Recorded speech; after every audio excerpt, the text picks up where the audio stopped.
Minnesota Timberwolves have been one of the worst franchises in recent NBA history, with only one playoff appearance, thanks to Jimmy Butler, in the last 17 years. Poor coaching, poor front office decisions, poor team culture, and poor production.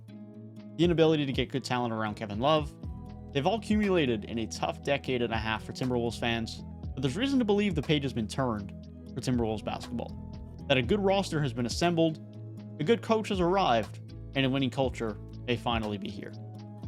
The Minnesota Timberwolves have an amazing roster, and we'll get to the stars, but the role players on this team are solid contributors, make winning plays, and are a big reason of the positive culture that has been established this season and the positive results that they've been getting on the basketball court. The importance of the addition of Patrick Beverley to this organization cannot be overstated. Has his on-court production from a statistical standpoint been great? No, certainly not. Specifically from a scoring standpoint and the efficiency of that scoring. But the value of Patrick Beverley goes much deeper than his statistical production. Patrick Beverley is a very good team defender, but he is also a leader, a vocal player, and a player that demands his team put in 100% effort on the defensive end. In turn, the Timberwolves have gone from being a bottom of the league defensive rating to this year sitting in 11th, 5th in their last 15 games. And sure, not all that is on Patrick Beverley, but his on-court impact on the defensive end, as well as how much he demands his team be competitive on the defensive end, has certainly played a big part. D'Angelo Russell and Karl-Anthony Towns have had their best defensive seasons of their career by far. Patrick Beverley has definitely played a part and influence in that. Not to say that D'Angelo Russell and Karl-Anthony Towns haven't necessarily improved their ability to defend well, but a lot of it's just effort and compete, as well as some coaching from Chris Finch. Patrick Beverley also provides some playmaking to this group on the offensive end, but ultimately it's the fact that Beverley demands winning plays, demands winning basketball, and 100% effort. That has been given much more often by the Timberwolves this year and is one of the bigger reasons for their jump in performance and success. However, Patrick Beverley is far from the only role player on the roster to have a big impact. We have to start with Vando. Garred Vandervelt, one of my favorite role players in the league, and is an amazing role player on this roster and fits in great with the starting lineup.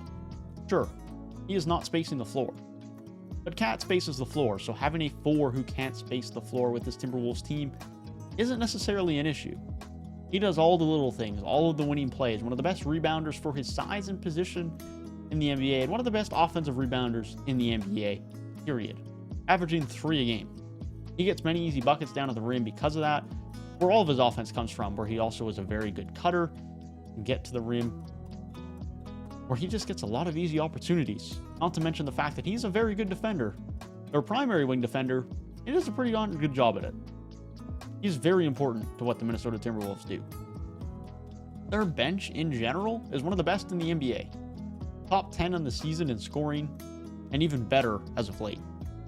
Their production in terms of bench scoring from Malik Beasley has gotten much better as of late, although he did start the year very slow. He has been much better more recently. Mcdaniels has been much better as of late as well after starting the season early, got pushed out of the starting lineup where Vando took his spot full time. But he's still a great long win defender who's been a solid floor spacer. And don't forget, still quite young. As Reed also gives you some very fine production off of the bench. Jordan McLaughlin does not blow you away statistically, but he's played his way into the lineup regularly. And he runs the tempo for the second unit. He's a very smart and safe backup point guard who rarely turns over the ball to a disgustingly impressive degree, and is in turn the engine of the second unit. Taurean Prince also had a slow start to the season, but he's been much better as of late as a good 3-and-D depth wing. Noel is a very solid young piece as well for this group, and has shown some solid upside on the offensive end from a scoring and creation standpoint. This bench unit in depth is a very important part of their success. But of course, they've been led by their stars. D'Angelo Russell has taken on a bit of a different role this year than he ever has in his NBA career, and it has been the role the Minnesota Timberwolves have needed.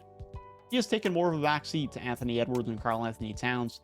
He has been the primary facilitator, but yet has still been able to take over games down the stretch late in fourth quarters, or when the Timberwolves are just struggling on offense and need a bucket.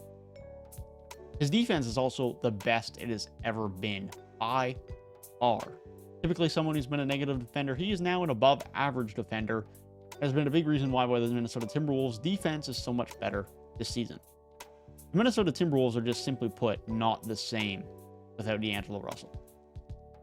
Karl-Anthony Towns has continued to be an all-star caliber player this year as well, while playing the best defense of his career, all in decreased efficiency compared to last season.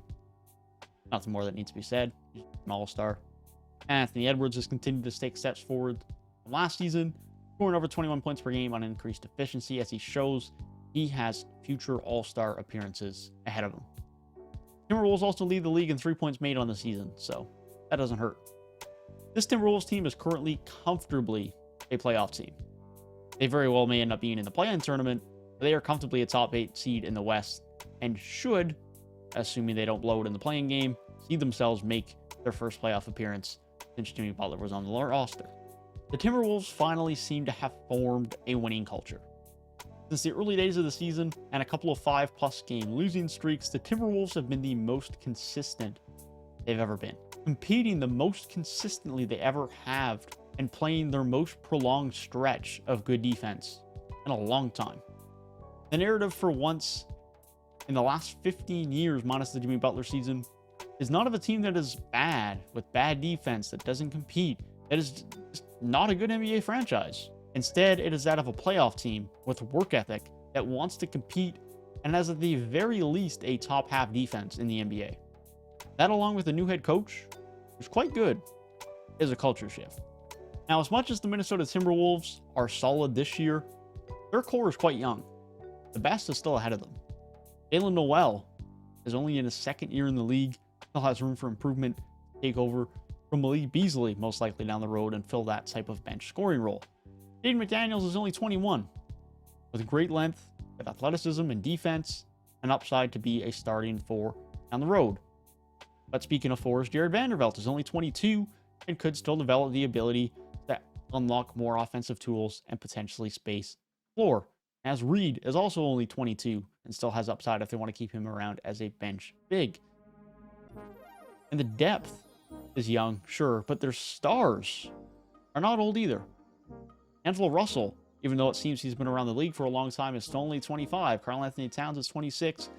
And Anthony Edwards is only 20.